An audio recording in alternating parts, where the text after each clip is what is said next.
મિત્રો નમસ્કાર, હું વિનોદ કુલકર્ણી, સત્યવાદી મંચ ન્યૂઝ ચેનલમાંથી. ભારત સરકારના કેબિનેટ મિનિસ્ટર CR પાટીલ તેમજ તેમના પુત્ર જિગ્નેશ પાટીલ દ્વારા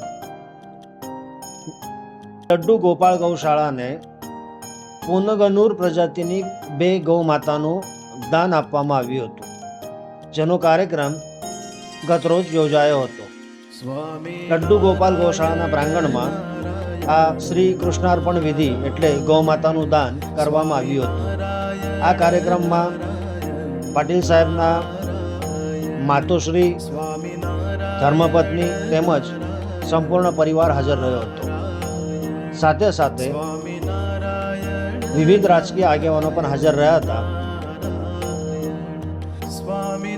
ધારાસભ્ય નરેશભાઈ પટેલ, નવસારી ભાજપા પ્રમુખ ભૂરાભાઈ શાહ, પ્રદેશ મંત્રી શીતલબેન સોની, કોર્પોરેટર રોહિણીબેન પાટીલ તેમજ અન્ય આગેવાનો સહિત લડ્ડુ ગોપાલ ગૌશાળાના ભાવિક ભક્તો પણ હાજર રહ્યા હતા.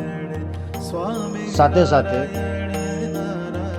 આ કાર્યક્રમ દરમિયાન હરિદાસજીએ તમામ મહેમાનોનું સ્વાગત કર્યું હતું અને રૂડા આશીર્વાદ આપ્યા હતા. આ સંપૂર્ણ કાર્યક્રમનું માર્ગદર્શન ભાજપા આગેવાન છોટુભાઈ પાટીલ દ્વારા કરવામાં આવ્યું હતું. ખાસ વાત એ છે કે આખા ગુજરાતમાં આ ગૌશાળા પ્રથમ છે, જેમાં પંગનૂર ગૌ માતાઓ પણ હવે સમાવિષ્ટ થયું છે. આપ જોઈ રહ્યા છો સત્યવાદી મંચ ન્યૂઝ ચેનલ. ધન્યવાદ.